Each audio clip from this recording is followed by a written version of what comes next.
Pegiat media sosial Denny Siregar menghebohkan publik di media sosial X belum lama ini. Melalui akun Denny Siregar 7, Minggu, 18 Februari 2024, ia tiba-tiba meminta maaf kepada budayawan Emma Ainun Najib atau Cak Nun. Ternyata permintaan maaf Denny bukan tanpa alasan. Ia memohon ampun lantaran pernah mencaci Cak Nun yang sempat menyebut Presiden Jokowi mirip Fir'aun beberapa waktu lalu. Izinkan saya meminta maaf sebesar duanya kepada Cak Nun, karena dulu mengolok dua beliau akibat mengatakan adanya Fir'aun.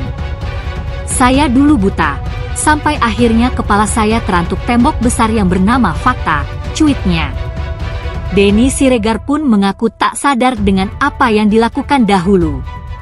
Tanpa sadar saya membangun berhala manusia dalam pikiran kecil saya. Cak Nun sadar lebih dahulu, jauh sebelum orang dua berpikir tentangnya. Maafkan saya YG Kerdil ini, Mbah, sambung yang pernah menjadi pendukung Jokowi ini. Dalam cuitannya itu, Denny juga menampilkan video yang memberitakan pernyataan Cak Nun yang menyindir pemerintahan Jokowi seperti Fir'aun. Unggahan pegiat media sosial ini kemudian diserbu komentar beragam warganet. Setelah Bang Den, jangan memperburuk keadaan. Karena ini sudah mirip dua Cak Islah. Terima saja kekalahan dengan lapang dada, bukan terus menghina dua. Bukankah kita semua makhluk hina, kata warganet. Semoga permohonan maaf ini menjadi langkah awal menuju pemahaman yang lebih dalam dan saling pengampunan, sahut yang lain. Kita juga masih menunggu permintaan maaf dari Denny ke Imam Besar, sentil netizen. Sebelumnya, viral di media sosial potongan video ceramah Cak Nun yang menyebut Jokowi sebagai Fir'aun dan Menko Maritim dan Investasi Luhut Binsar Panjaitan sebagai Haman. Sebelumnya, Denny Siregar menuliskan pesan mendalam terkait kekalahan Ganjar Mahfud di quick count Pilpres 2024. Dalam akun X atau Twitternya, Denny Siregar tampak menenangkan para pendukung Ganjar Mahfud.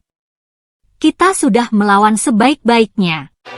Sehormat-hormatnya, cuitnya dikutip Sabtu, 17 Februari 2024. Ia juga mengucapkan rasa hormatnya terhadap para pendukung Ganjar Mahfud yang sudah berjuang bersama-sama. Salam hormat buat kawan-kawan, lanjutnya. Dalam unggahan lainnya, Denny Siregar juga tampak mengungkap isi percakapannya dengan Ganjar soal kedepannya. Di satu kesempatan saya ketemu sama Ganjar. Saya bertanya satu hal penting, Pak, jika seandainya Bapak benar kalah dan diajak gabung di kabinet, apakah Bapak bersedia? Tulis Denny Siregar. Jawabnya, tidak. Saya akan menjadi oposisi sejati. Baguslah, Pak. Karena kalau Anda di sana, saya yang akan berhadapan dengan Bapak, sambungnya. Netizen pun tampak mengomentari cuitan Denny Siregar itu. Gewe rasa gak semua orang bisa konsolidasi dan gabung ke kabinet. Itu harus turunin ego, makan hati jir KL abis kalah.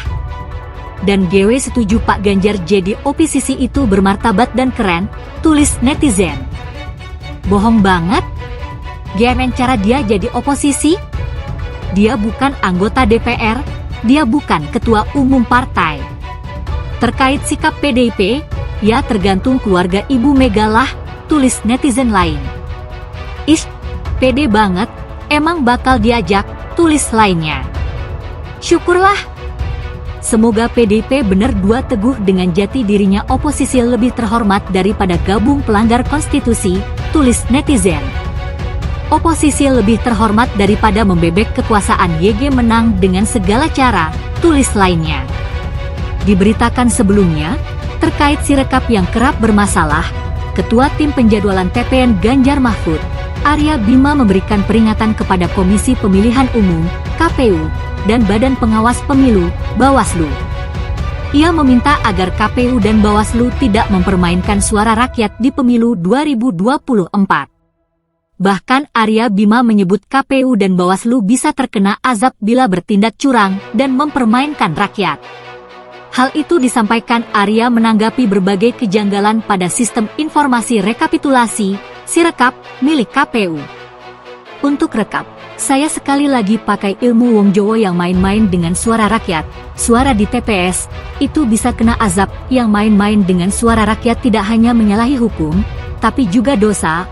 Vox Populi Vox Dei, kata Arya menanggapi berbagai kejanggalan sirekap milik KPU di Media Center Ganjar Mahfud, Jakarta Pusat, pada Jumat, 16 Februari 2024. Tak hanya satu kejanggalan, politisi PDIP itu mengatakan ada banyak yang membuat masyarakat bingung dengan sirekap. Secara fisik ada yang mati. Karena ini urusan tidak hanya urusan duniawi, tapi juga urusan hak yang diberikan Tuhan. Jangan dimain-mainkan, tegasnya. Menurutnya ada dua opsi untuk menanggapi soal sirekap tersebut. Arya menyebut terdapat indikasi kecurangan dalam sirekap. Ada dua persepsi, apakah perlu ditampilkan seperti kice itu rekapnya atau dihentikan dulu, supaya tidak mengacaukan situasi penghitungan secara bertahap, ungkapnya. Tapi selalu muncul di media sosial tentang segala kecurangan yang ada. Ini yang perlu saya sampaikan, untuk hal-hal yang terkait dengan rekap manual penghitungan berjenjang saat ini. Saksi-saksi banyak usulan untuk tidak menandatangani karena banyak kecurangan-kecurangan yang ada tidak dalam proses penghitungan di TPS, jelas Arya Bima. Sudah lapor KPU dan Bawaslu. Deputi Hukum Tim Pemenangan Nasional, TPN, Ganjar Mahfud, Todung Mulya Lubis, mengungkap pihaknya sudah melapor ke KPU RI dan Bawaslu RI atas dugaan kecurangan di sistem informasi rekapitulasi suara, Sirekap, sebagai alat bantu penghitungan suara pemilu 2024. Pihaknya mendesak Bawaslu untuk segera melakukan investigasi terhadap indikasi kecurangan di Sirekap tersebut. Kami sudah melaporkan ini baik ke KPU dan Bawaslu. Kami minta kepada Bawaslu untuk melakukan investigasi terhadap hal ini supaya kita tidak dicurangi, supaya publik juga tidak dicurangi, ujar Todung di Media Center TPN, Jakarta Pusat.